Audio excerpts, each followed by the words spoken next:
17 जनवरी 1966 जब cold war अपने peak पर था, यूएस एयरफोर्स का एक बी स्ट्रेटोफोर्ट्रेस बॉम्बर फ्लाई कर रहा था over the skies of Spain for a routine nuclear patrolling mission.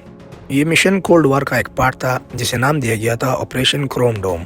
Under this operation constant of nuclear bomber planes fly कर रही थी around the world to strike the Soviet Union at any times notice. लेकिन फिर एक ऐसा खतरनाक मंजर देखने को मिला जिसका कोई अंदाजा भी नहीं लगा सकता।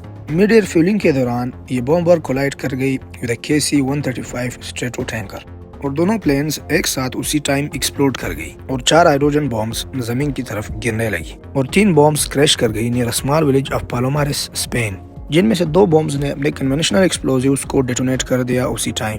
ये न्यूक्लियर एक्सप्लोजन हुआ तो नहीं, लेकिन अगर होता तो स्पेन की कंट्री साइड को कंप्लीटली राख कर देता। तो अब यूनाइटेड स्टेट्स को हिसाब देना पड़ गया for a radio active disaster in a foreign country. लेकिन उससे भी बड़ा प्रॉब्लम था द 4th बॉम्ब जो कि मिसिंग था। लेकिन यूएस आर्मी को बस इतना ही पता था कि ये बॉम्ब मेडिटेरेनियन सी के आसपास से ही कहीं पड़ा होगा। तो फिर यूएस नेवी ने एक सर्च ऑपरेशन जारी किया जो कि जाना जाता है as one of the largest under water searches in history.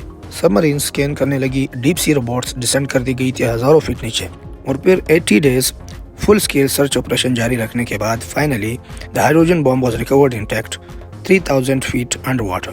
ये देखने के बाद दुनिया को एक सीख मिल गई और ये कि एक गलती, एक मैलफंक्शन, एक कोलिजन दुनिया को एक बड़ी तबाही की ओर ले जा सकती है, क्योंकि उस time dozens of bomber planes loaded with nuclear weapons fly कर रही थी ओवर द प्लेनेट। इस एक्सीडेंट के बाद यूनाइटेड स्टेट्स ने ऑपरेशन क्रोम डोम खत्म कर दिया।